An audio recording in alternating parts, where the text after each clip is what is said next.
Durante sua vida, desde o silêncio, você sentiu falta de poder cantar. Ainda muito pequena, nas noites de jaré, sentava na sala de casa, no colo de sua avó ou de sua mãe, e cantava o ponto de Santa Bárbara e do velho Nagô. Ainda muito cedo seu canto se desfez. E você não conseguiu fazer-lo ecoar nem mesmo dentro de si. Quando pôde compreender o que lhe aconteceu, se perguntou: por que sempre queremos as coisas que parecem estar mais distantes de nós? Você andava atenta aos sons mais sutis. Conseguia saber quando o Xanã estava fazendo seu ninho, ou quando a raposa estava se aproximando para comer os ovos do galinheiro. Escutava o chocalho da cascavel a uma distância considerável. Ouvia o canto monótono do rabo mólida, cerra ou as unhas grandes do tatu cavando sua toca, mesmo quando ninguém conseguia. Você parava o que estivesse fazendo para ouvir o canto do tapaculo e o sentia ressonar, vibrando em seu próprio corpo. Foi assim que você aplacou o silêncio na solidão do terreiro quando sua irmã foi embora, ou na casa da beira do Santo Antônio, depois da morte de Tobias. Ou quando não pôde mais estar ao lado do seu pai e mestre. A mata fez forte e sensível, ainda menina, para reconhecer o movimento do mundo. Uma vez escutou que o vento não sopra, é o próprio sopro. Pouco antes de você se calar para sempre, sua mãe chegou da roça e encontrou um prato de cuscuz pronto. Espantou-se, ao mesmo tempo em que perguntava quem o havia trazido. Ninguém. Quem fez esse cuscuz? Eu que fiz. Mas você poderia se queimar. Isso enterneceu sua mãe e seu pai cansados do trabalho, que agradeceram pela oferta. A terra era seu tesouro, parte do seu corpo, algo muito íntimo. Quando ia para a feira, quando caminhava até a cidade com o corpo acobreado de polpa de buriti sobre o negrô da pele, não via a hora de tomar seu caminho de volta para a fazenda. Não sabia como a irmã pôde morar naquela desordem de carros, casas e gente. Para ter qualquer coisa precisava de dinheiro, qualquer coisa. Na terra tinha o que colher ao alcance das mãos. Se a seca ou a cheia levasse, comia-se o que sobrava. Comia a farinha de mandioca que faziam ou colhia as sementes de jatobá para preparar o beiju. Na cidade não havia terra para revirar, para sentir a ventura, a umidade avisando que a chuva estava por chegar. Você, nesses dias em especial, recordava sua breve vida com Tobias. O desconforto que sentiu naquela cama. O alívio ao saber que ele havia morrido. O túmulo que jazia em ruína, cercado de mato, onde você não teve desejo de pôr suas mãos uma única vez. Não por rancor, nem por descaso, mas por entender que aquele foi um erro que deveria ser suprimido de suas lembranças em definitivo, mesmo que a memória frustrasse seu querer. A melhor coisa que Tobias lhe fez foi devolver, de maneira involuntária, o punhal de sua avó. Talvez aquele tenha sido o único propósito de seu erro. Você descobriu, mesmo passados muitos anos, que guardava igual fascinação pelo brilho da lâmina.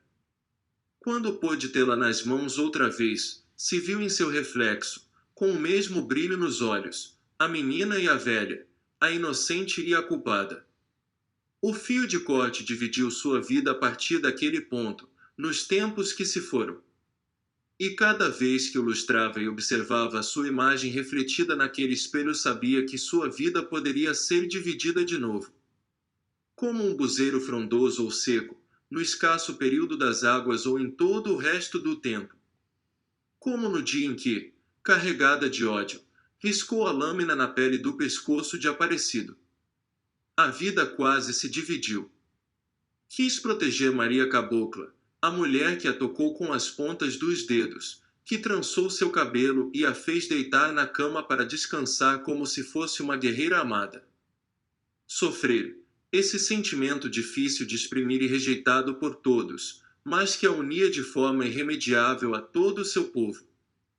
O sofrimento era o sangue oculto a correr nas veias de Água Negra. E como você sofreu trepando em palmeira de Buriti Dendê, estropiando os pés nos espinhos. Sofreu com seus braços, robustos como os de um soldado, revirando a terra para semear e colher, mesmo sabendo que nem sempre colheria e que, quando colhesse, poderia ser levado pelos donos da fazenda. Arrastando seu andar manco, vigiando a casa e a plantação dos animais e dos infortúnios. Cuidando do pai que se preparava para partir. A mágoa que não permitia perdoar a irmã por inteiro, como nas brincadeiras de infância. Os pesadelos recorrentes quando se sentia acuado e perseguida, onde o punhal de Donana era a lâmina que mais uma vez dividia o corpo, o mundo, a terra e nela fazia correr um rio de sangue. Você recorda seu pai arrastando o arado antigo de ferro retorcido, pesado, rasgando a terra em linhas tortas. Aqueles sulcos onde lançava a semente do milho. Aquele arado sobre o qual ninguém falava, um objeto da paisagem, que chegou muito antes dos pioneiros, que ninguém sabia de onde tinha vindo, manejado pelas mãos dos trabalhadores mais antigos, dos que vieram de muito longe sobre os quais não havia nenhuma história. Dos que abriram a mata muito antes e em suas mãos conduziram o arado para preparar o campo para a semeadura. Com suas mãos que talvez tivessem os mesmos nós, as mesmas feridas que o povo da fazenda escondia. Mãos que abriam a cova com a enxada, arrancando grandes pedaços de solo e ervas, para nela florescer a mandioca ou para enterrar um corpo. Mãos separando as folhas das rezas e dos remédios. A boca, a vela, os sons dos encantados agitando o ar, os peixes nadando contra a correnteza.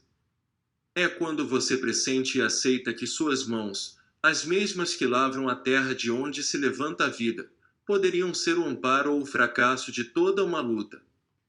Se escavava por dentro com a ausência do primo na vida dos sobrinhos, dos pais, da irmã, na sua própria vida.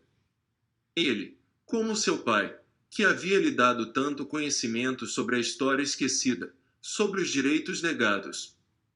Corroía-se pelo que lhe fizeram, pelo que poderiam fazer, pelo que queriam retirar de todos. Correu os caminhos de Água Negra. Na mata, nos rios, nos marimbus, em cada palmo de terra, tentou reconhecer e recordar cada árvore. Sua memória se tornou um mapa das trilhas e caminhos que conformavam seu lugar. Precisava conhecer cada declive, cada cova aberta e fechada, cada movimento da terra, de partida e chegada, cada animal de casa ou da mata. Saía de manhã, se perdia na exploração de todos os cantos que alcançava. Voltava suja, exausta, com a roupa cada vez mais poída. Ninguém perguntava por onde havia andado, não adiantava, sabiam que não iria responder. E os sons dos animais, das folhas ao vento, do rio correndo, os sons ecoavam perenes em seu interior. Fossem nas tarefas do dia ou no sono leve da noite.